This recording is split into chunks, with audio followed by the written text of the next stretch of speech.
County School Board meeting to order. May we all stand and pledge allegiance to the flag. I pledge allegiance to the flag of the United States of America and to the republic for which it stands, one nation, under God, indivisible, with liberty and justice for all.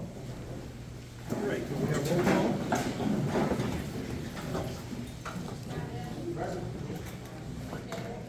Present. Here.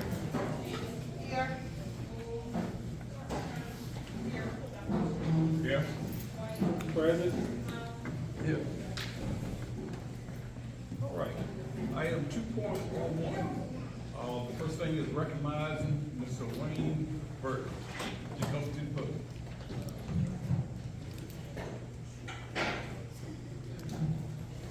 I'd like to recognize Wayne, Dr. Holmes, got a few words. 1981, Wayne started with Parks and Recreation under Mr. Allen.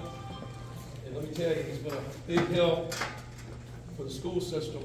And something small, Wayne, Dr. Holden, just to want to recognize you because you work with us on a weekly basis. You know, when every Saturday Wayne's working in Sawmill Park, and I'll tell you something too. Wayne went to Randolph-Macon, and let me tell you something. It's a hard school to get into, and Wayne did very well. Wayne coached basketball, officiated for 30 years, and we always had a conversation before the game. Wayne, you've been a good friend to me. Yes, sir. Dr. Holt's got a few words.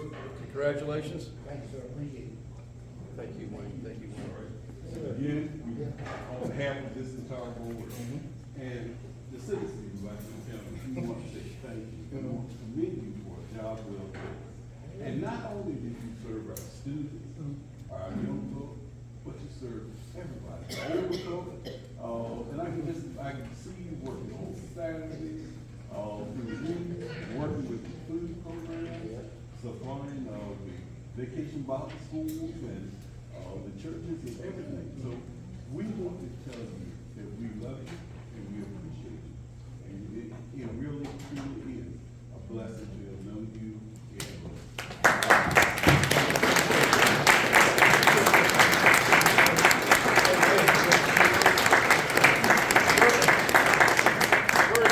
Without a few words, like a coach, you're gonna hear me somewhere on that. But the main thing about it, it's always good to be able to do things for people that you didn't have when you were growing up. That's the bottom line. That's what's always motivated me. The young people, you know, the communities have things that we didn't have. You know, parks, you know, activities at schools, things of that nature. That's what always motivated me, because I want to see young people do better than I ever thought about doing. You know, the biggest, one level go to the next level, keep on up, and see everybody out here. And we've had some interaction somewhere along the way. So it's the best thing I can say to anybody. Two great things you say to people. One is thank you. Two is I love you. Thank you. And let's give them to everybody in here. Thank you, sir.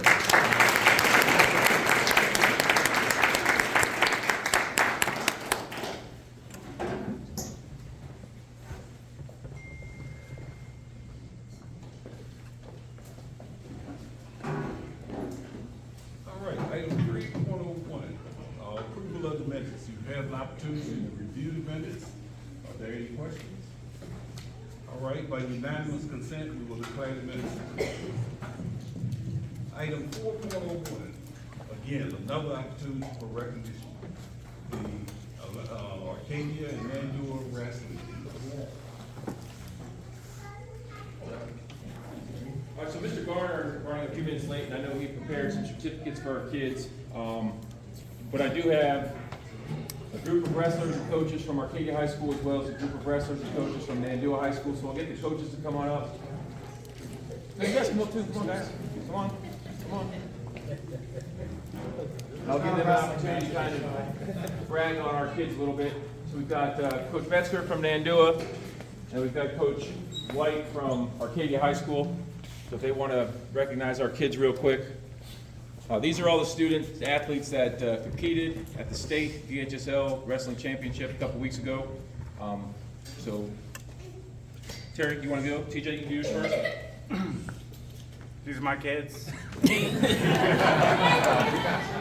As you can see, you don't have to be a certain size to wrestle. It's more about work ethic.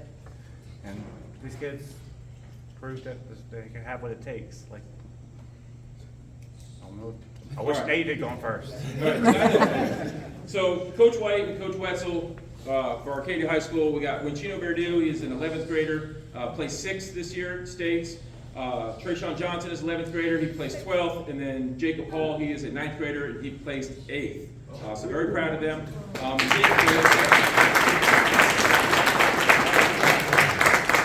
Jake actually spent most of his season wrestling at 215, and then ended up competing at the heavyweight at the state level, and those guys were more my size than what Jake was used to. So still very impressive as a freshman to come in and still place.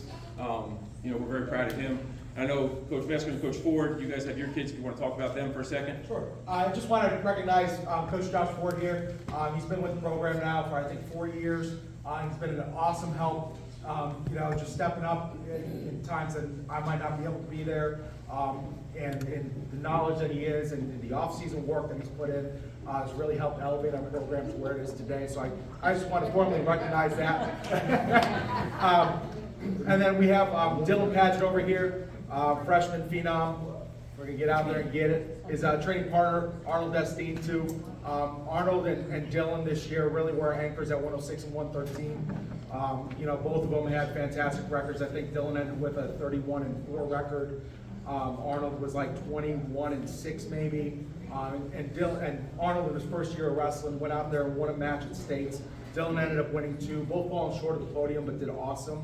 Talk about Colin for a moment. Colin's been a 3-year starter, unfortunately missed a year because of COVID. But Dylan is the first wrestler in Nandua history to make the States 3 times and podium all 3 times as well. In the 3 years that Colin was a wrestler, he finished with 104 victories. And Nandua have had 5 kids reach 100 victories, and he's one of those 5. So. I intentionally left Delaney for last. She looks really shy, but when she gets on the mat, we had a former wrestler of ours describe her, she was like a Viking out there. So Delaney is one of 3 girls that we had able to wrestle. Don't see, come on in. So we had 3 girls that ended up wrestling the entire season for us. This is Dulce, okay? And so this is the first year that they had a sanctioned girls wrestling tournament in Virginia. We're one of, I think, 31 states throughout the United States that finally sanctioned girls wrestling. And for them, they didn't have a whole lot of matches just against girls this year. So there were times where I said, hey, you're gonna have to go out and wrestle a boy. And they looked at me and said, okay. And it's like, it's either not wrestle or wrestle. And these girls, they stepped up and they did an awesome job. They participated, made history, wrestling the first ever girls sanctioned tournament. And Delaney here ended up placing 5th, beating teams from 3A, 5A, and 6A schools. Dulce here, although she didn't play, she did go out there. She beat a girl from, I think, York, and then another one from, I can't remember, another 5A school. So we're out there competing against these bigger, larger programs, and they're putting in the work, and they're doing an awesome job. And all 5 of them, we're missing Iris Chavez Martinez too, but she went out there and she won 2 matches as well. And these 3 girls, amazing, inspirational, and the 3 guys here that put in the work, they just did an awesome job this year, and I couldn't be more proud to call them my wrestlers, part of our program.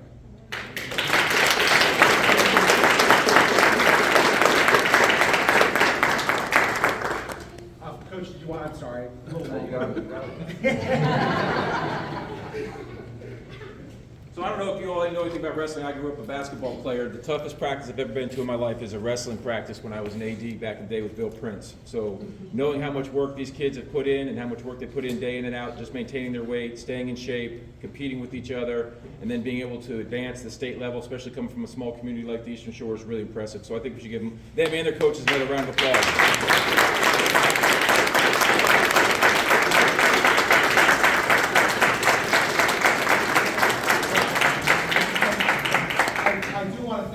As well for recognizing the wrestlers that are here. This is really an awesome opportunity to, as Mr. O'Shea points out, wrestling is a lot of hard work.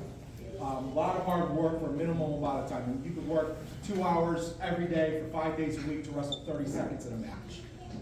And to put that much time in, thank you for recognizing these young men and women. Appreciate it. Awesome. Great job, guys.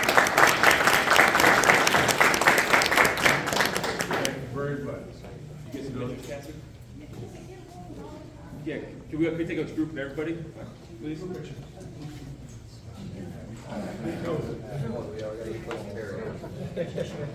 you like took a shower. You want to walk around with an accent that you don't want to touch.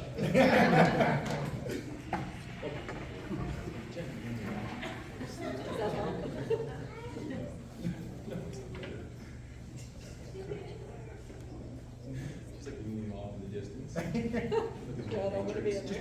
Mr. O'Shea, you're tall enough. I know, I have one of these fancy cameras that zooms in and out. Got it, all right.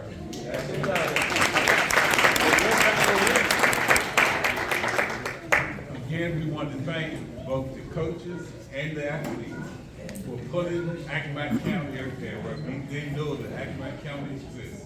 And we thank you for your dedication and your hard work. This is the best part of being a school board member, where we can recognize the good work that you all do. Thank you. All right, item 4.02, special education annual plan. Good evening, everybody. Can you hear me? Yes. So the presentation tonight is based on. It's not on.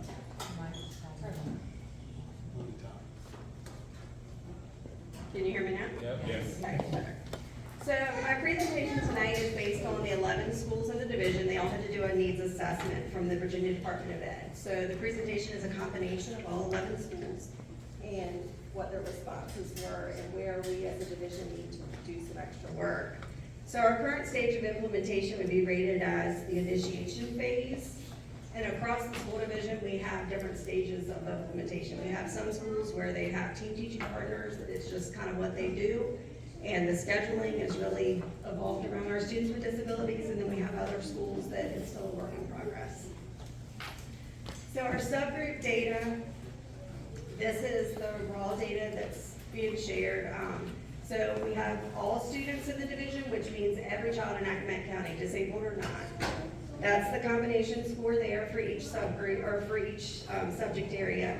Then for students with disabilities across the division is your middle column. And then I added the state column as well, so you can kind of see where we are in terms of the state as a whole. Of course, reading and history are our biggest gaps when it comes to students with disabilities for the division as well as the state. So all of the surveys combined kind of came up with 5 top factors. One is in the area of accountability, teacher and administration buy-in, teacher administration beliefs, excuses, because they definitely happen, and then making students with disabilities a priority when it comes to planning, to make sure we meet their needs first.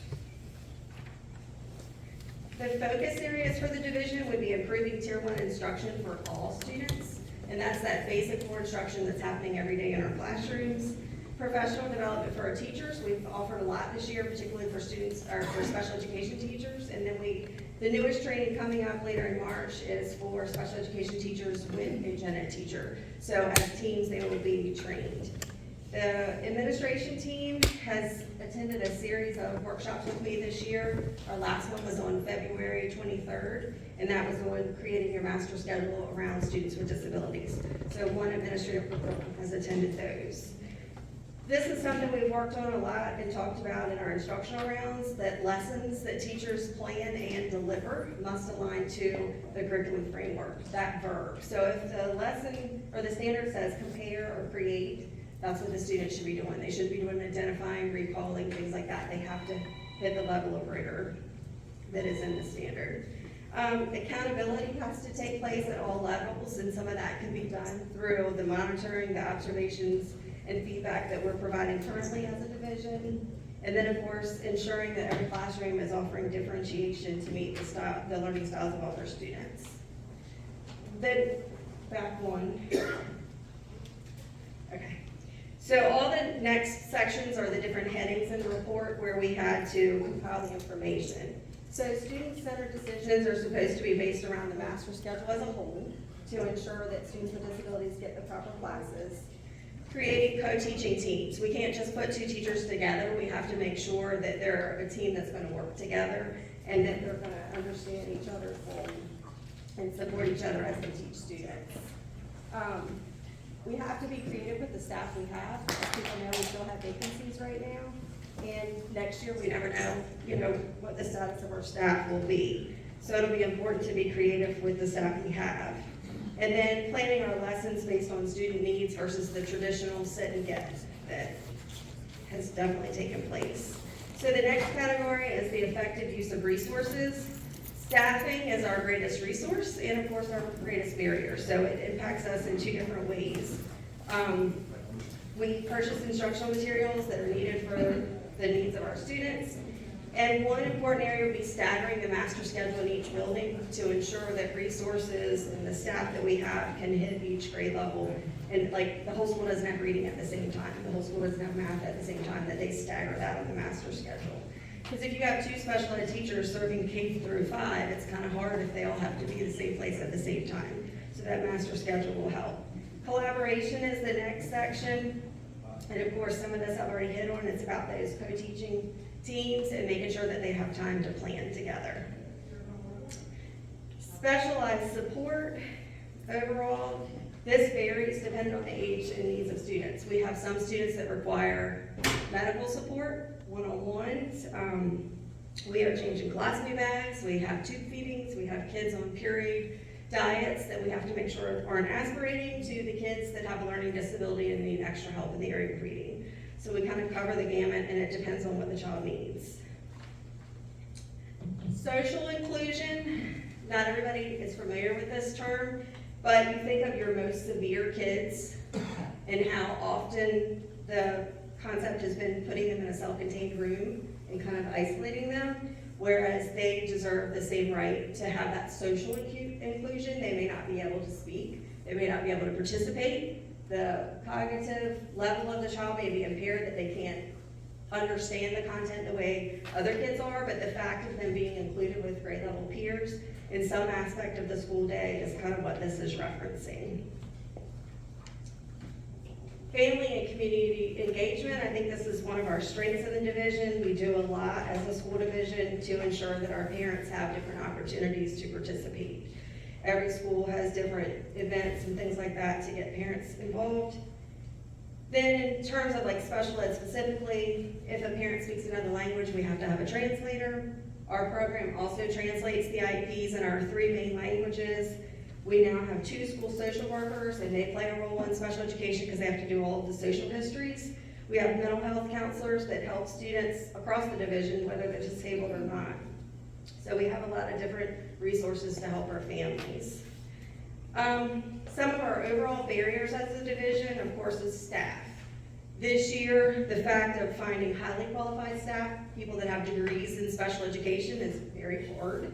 And then training the career switchers. So many of our staff have a degree in something, maybe not in education or in special ed. So they have required a lot of training, and this year they have been given lots of professional development. But it's still going to take more to get them to understand what they need to be successful. The numbers of staff we have per building, we have some schools that only have 2 sped teachers serving the entire building. So that makes it a challenge, and then just being able to retain the staff we have. Because special ed, of course, is a hard area, and they have a lot of paperwork that not everybody else has, so it does make it a challenge.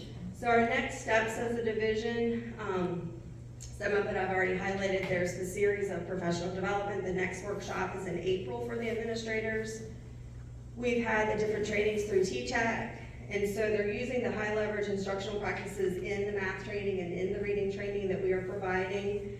Co-teaching models will be kind of covered in the next one, where we have gen ed and special ed teachers together being trained for the first time.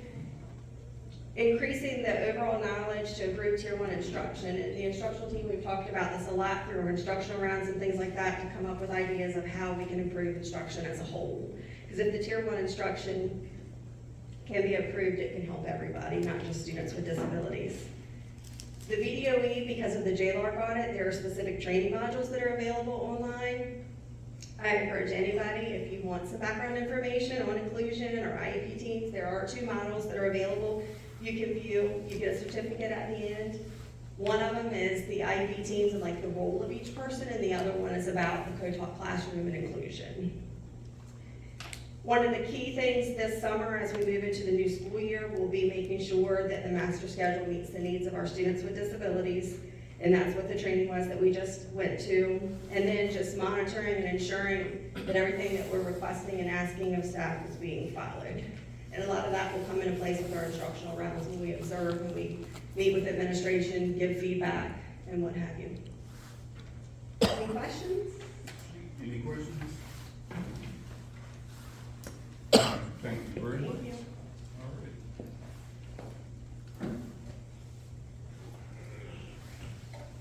Now, were we supposed to take any action on this plan?